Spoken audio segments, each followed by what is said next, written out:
Hello friends, welcome back to our channel work vlogs. ఈరోజు అయితే బీరకాయ తొక్కలతో అయితే పచ్చడి చేయబోతున్నానండి. తొక్కలతో పచ్చడి ఏంటా అని ఆలోచిస్తున్నారా? అవునండి, బీరకాయ తొక్కలను మనం తీసేస్తూ ఉంటాం కదా, అవి పాడేయకుండా మనం ఈ విధంగా అయితే పచ్చడి చేసుకుంటే చాలా బాగుంటుందండి. ఫస్ట్ అయితే మనం ఒక పెద్ద పెద్ద సైజు బీరకాయనైతే నేను తీసుకున్నానండి. ఆ బీరకాయకి టమాటా ఒకటి తీసుకున్నాను, 5-6 పచ్చిమిర్చి అయితే తీసుకున్నాను. పాన్ పెట్టి హీట్ అయ్యాక మనం ఆయిల్ అనేది 2 స్పూన్స్ వేసుకోవాలండి. ఆయిల్ హీట్ అయ్యాక మనం బీరకాయ తొక్కలను అయితే యాడ్ చేసుకోవాలి. పచ్చి స్మెల్ పోయేదాకా నూనెలో బాగా వేపేసుకోవాలండి. అప్పుడే మనకి పచ్చి స్మెల్ లేకుండా ఉంటుంది. అందులోనే మనం పెద్ద టీ స్పూన్ అంత ధనియాలు అయితే యాడ్ చేసుకోవాలండి. ధనియాలకి మంచి ఫ్లేవర్ వచ్చేసిద్ది పచ్చడికి. ఏ పచ్చడిలో అయినా కొంచెం ధనియాలు అనేది యాడ్ చేసుకుంటే చాలా బాగుంటుందండి. 1/2 స్పూన్ ఏమో జీలకర్ర యాడ్ చేసుకుందాం. మినపప్పు కూడా ఒక 1/2 స్పూన్ అనేది యాడ్ చేసుకుందామండి. మినపప్పు ఫ్లేవర్ కూడా బాగుంటుందండి పచ్చళ్ళలోకి. ఏ పచ్చళ్ళలోకైనా మనం ధనియాలు, జీలకర్ర, మినపప్పు అనేది యాడ్ చేసుకుంటే పచ్చడి ఫ్లేవర్ అనేది మారిపోతుందండి, చాలా టేస్ట్ వచ్చేసిద్ది. మనం ఇవి బాగా వేపుకున్నాక పచ్చిమిర్చిని అయితే యాడ్ చేసుకుందామండి. అందులోనే వేగిపోతాయండి, మనం వేరేగా ధనియాలు వేపేసుకొని కలుపుకోనక్కర్లేదు. నేనైతే ఇందులోనే వేపేసుకుంటాను, బాగా వేగిపోతాయి.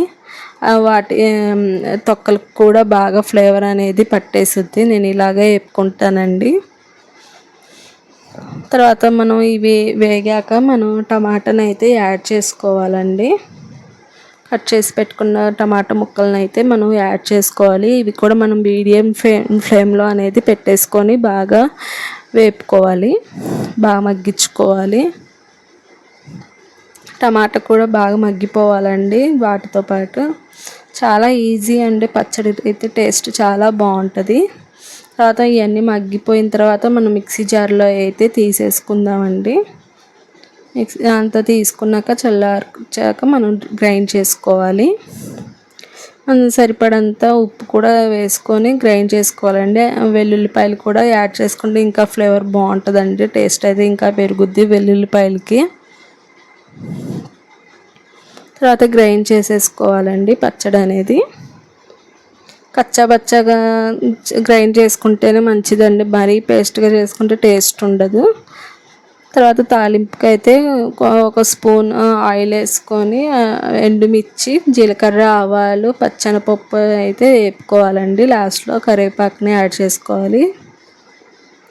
అంతే అండి. తర్వాత పచ్చడిని మనం గ్రైండ్ చేసుకున్న పచ్చడిని అయితే ఇందులో కలిపేసుకోవాలండి. ఈ పచ్చడి అన్నంలోకి కానీ, చపాతీలోకి కానీ, దోశల్లోకైనా, టిఫిన్స్లో ఎందులోకైనా బాగుంటుందండి. అండ్ వేడి వేడి అన్నంలో ఒక స్పూన్ అంత నెయ్యి వేసుకొని పచ్చడి వేసుకొని కలుపుకొని తింటే చాలా బాగుంటుందండి, అదిరిపోద్దండి. ఫస్ట్ టైం ఎవరైనా చూసినట్లయితే కంపల్సరీగా ట్రై చేసి నా కామెంట్ బాక్స్లో అయితే కామెంట్ చేయండి ఎలా ఉంటుంది అనేది.